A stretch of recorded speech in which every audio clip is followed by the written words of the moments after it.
রহমানির রহিম। আসসালামু আলাইকুম। আশা করি সকলেই ভালো আছেন। তো আজকে আমি পাসপোর্টের কাগজপত্র জমা দিতে যাব পাসপোর্ট অফিসে আগারগাঁওতে। এই জন্য এই ভিডিওটা মেক করলাম। এমনি আমি কোনো ভিডিও মেক করি না, ভাবলাম ছোটোখাটো একটা পেজ আছে ওটার মধ্যে আপলোড করব, শখের বসে আর কি ভিডিওটা করা। তো আমি রিক্সায় উঠে পড়লাম সকাল সকাল ফার্মগেটের উদ্দেশ্যে। আমি ভাবছি যে মেট্রো রেল দিয়ে যাব। তো রিক্সায় বসে বসে একটা ভিডিও করে নিলাম যে দেখি নিজেকে কেমন লাগছে, যেহেতু পাসপোর্টের জন্য ছবি দিতে যাব। আর এটার জন্য সবাই কনফিউজ থাকে যে ছবিটা ভালো হবে নাকি খারাপ হবে। তো এই জন্য আমার ভিতরেও একটা কনফিউজড কাজ করতেছিল। তো এই জন্য আমি একটু নিজেকে দেখে একটু কনফিডেন্স বাড়াচ্ছিলাম, এই আর কি ভিডিও করলাম। তো বলতে বলতে আমি রিক্সায় চড়ে বসলাম, রিক্সা দিয়ে যাচ্ছি ফার্মগেটের দিকে। আমি ভাবছি মেট্রো রেল দিয়ে সরাসরি আগারগাঁওতে চলে যাব বাস দিয়ে না যেয়ে। তো দেখতে দেখতে আমি হলি ক্রস কলেজের সামনে চলে এসেছি। দেন আমি ফার্মগেটে এখন রিক্সা থেকে নামবো। নামার পরে হচ্ছে যে আমি ওভারপাস আছে ওইটা দিয়ে হচ্ছে যে আমি ওই পারে যাব। দেন হেঁটে হেঁটে মেট্রো রেলের ওইখানে গিয়ে মেট্রো রেল দিয়ে আমি আমার গন্তব্যে যাব আগারগাঁওতে। তো আমি ফ্লাইওভারে উঠে পড়েছি রিক্সা থেকে নেমে। তো এখানে ভিউটা কিন্তু অনেক সুন্দর। ফার্মগেটের আমার মনে হয় ঢাকার মধ্যে সবচেয়ে সুন্দর ব্রিজ হচ্ছে যে ফুটওভার যেটা বলে, ওইটা হচ্ছে যে ফার্মগেটে।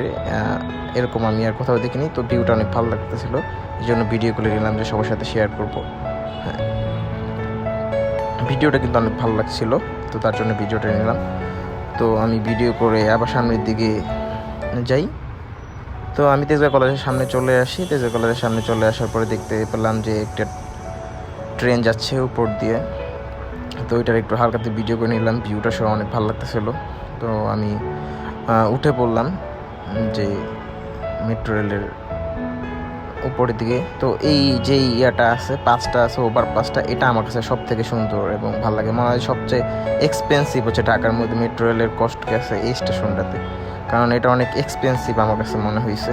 তো এখান থেকে ভিউটা নিলাম এলিভেটেড এক্সপ্রেসের, ভালোই লাগছিল। তো আমার হাতে সময় বেশি ছিল না, আমি ঘুমিয়ে পড়ছিলাম সকালবেলা। আমার যেহেতু 8টার দিকে বেরোর কথা ছিল, 10টার দিকে আমার ওইখানে টাইম দেওয়া ছিল। তো আমি 8:30টার দিকে ঘুম থেকে 9টার মধ্যে বের হয়ে গেছি। ভাবছি যে মেট্রো রেল দিয়ে যদি যাই সেক্ষেত্রে আমার বেশি সময় লাগবে না। তো আমি মেট্রোতে উঠে গেলাম, মেট্রো রেলের স্টেশনে চলে আসলাম। তো টিকিট কাটবো।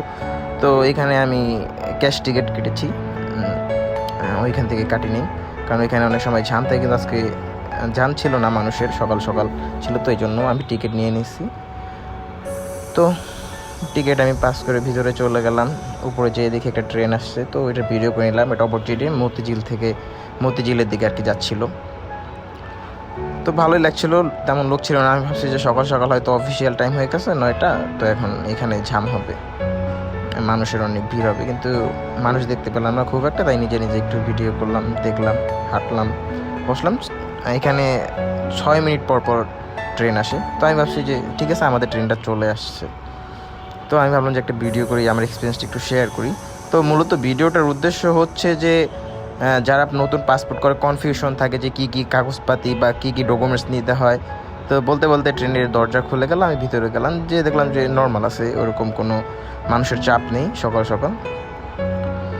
তো ভালোই।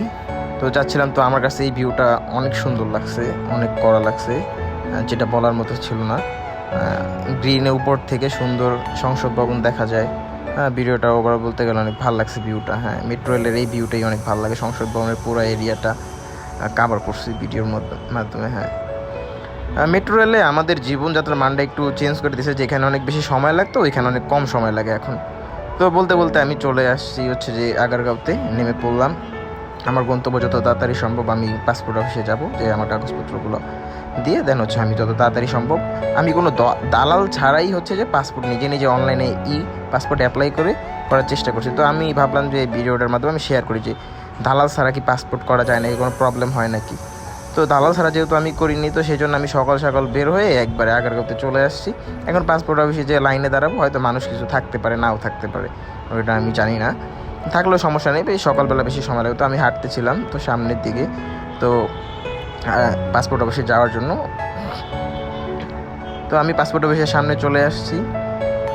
চলে আসার পরে আমি একটা ভিডিও করে নিলাম। তো পাসপোর্ট অফিসের ভিতরে ঢুকে আমি দেখতে পেলাম যে অবস্থা, বেশি লোক নেই, 30-40 জন আছে, বেশি সময় লাগবে না। তো এই আর কি। পরে আমি কি কি ডকুমেন্টস নিছি, আমার ভোটার আইডি কার্ড, সার্টিফিকেট, আমার যেই কপি, টাকার কপি দুইটা প্রিন্ট করে দেয় যেখান থেকে অ্যাপ্লাই করবেন। মূলত আমার 6,000 টাকা গেছে। আমি 10 বছরের জন্য 48 পেজের একটা পাসপোর্ট এর জন্য অ্যাপ্লাই করছি। তো আজকে আমি এটার জন্যই কথা বলতেছি, এক্সপিরিয়েন্সটা শেয়ার করবো। মানুষ বেশি ছিল না, কোনো দালালের খপ্পর ছিল না হয়তো এখানে বেশি একটা। সবার সাথে কথা বলতে বলতে বেশি হয়তো 20 মিনিট লাগতেছিল। তো আমি সামনে চলে আসছি একেবারে, আর কিছুক্ষণ পরেই হয়তো আমার সিরিয়াল চলে আসবে। তো আপনার কাগজপাতি হচ্ছে যে যদি স্টুডেন্ট হন সেক্ষেত্রে আপনার আইডি কার্ড, সার্টিফিকেটের ফটোকপি, যদি ঢাকা থেকে করেন সেক্ষেত্রে ঢাকা ওয়াসা বিল যেই বাড়িতে থাকেন, গ্রামে থাকলে গ্রামের ইলেকট্রিক বিল, আপনার ভোটার আইডি কার্ডের ফটোকপি, আপনার মা বাবা ভোটার আইডি কার্ডের ফটোকপি, চেয়ারম্যানের ফটোকপি, হ্যাঁ, তারপরে যেই টাকাটা জমা দেবেন ওইটার একটা রিসিপ্ট, সবগুলো নিয়ে চলে আসবেন। আর কম্পিউটার দোকানে অ্যাপ্লাই করলে 2টা রিসিপ্ট দিবে, ওই 2টা রিসিপ্ট নিয়ে নেবেন। তো আমি অবশেষে সব কিছু দিয়ে ছবিটা, কপিটা হাতে পেয়ে গেলাম। তারপর বাইরে বের হয়ে আসলাম, আসার পরে দেখলাম সুন্দর একটা ভিউ, সেই জন্য ভিডিও করে নিলাম। তো যখন আমি বেশি সময় লাগেনি, আধা ঘন্টা লেগেছে, তো অনেক ভালো লাগছে মনের মধ্যে যে কোনো দালাল ছাড়াই আমি এত দ্রুত আমার কাজটা সেরে ফেলছি। তো মোটামুটি ভালোই একটা ফিলিং আমার ভিতরে কাছে ছিল যে দালাল ছাড়াও সবাই করতে পারবেন। তো আমার এক্ষেত্রে 6,000 টাকা খরচ গেছে। আর কেউ চাইলে কোনো ডকুমেন্ট যদি ফেলে আসেন, এখানে হচ্ছে যে ফটোকপি বা কম্পিউটার থেকে বের করতে পারবেন, পাশেই দোকান আছে। আর আমি হাঁটতে আবার আগারগাঁও মেট্রোর স্টেশনের নিচে চলে আসলাম। তো আমার তখন অনেক ক্ষুধা পাচ্ছিল সকালবেলা, যেহেতু আমি কিছু খাইনি। তো ভাবলাম কিছু খাওয়া যাক। তো আমি এখান দিয়ে যাওয়ার সময় দেখলাম যে সুন্দর একটা স্ট্যাচুর মতো দুইটা এখানে। তো ভাবলাম যে ভিডিও করে সবাইকে দেখাই। তো আমি একটা দোকানে চলে আসলাম। চলে আসার পরে এখানে আমি কিছু খাবার অর্ডার করি, পরোটা আর ডিম। মোটামুটি ভালোই খেলাম। তো আর কি সকাল সকাল এক্সপিরিয়েন্সটা ভালোই, যে কেউ যদি পাসপোর্ট করতে চান সেক্ষেত্রে অনলাইনের মাধ্যমে আবেদন করে করতে পারবেন, কোনো কনফিউশন ছাড়া, কোনো দালাল লাগবে না। হ্যাঁ, এটা আমি নিজে করছি, তো এই জন্য এই এক্সপিরিয়েন্সটা শেয়ার করলাম। একটু যখন আপনার ডেটটা দিবেন, ডেটটা হচ্ছে যে আপনি একটু সকাল সকাল চলে আসবেন, ঠিক আছে?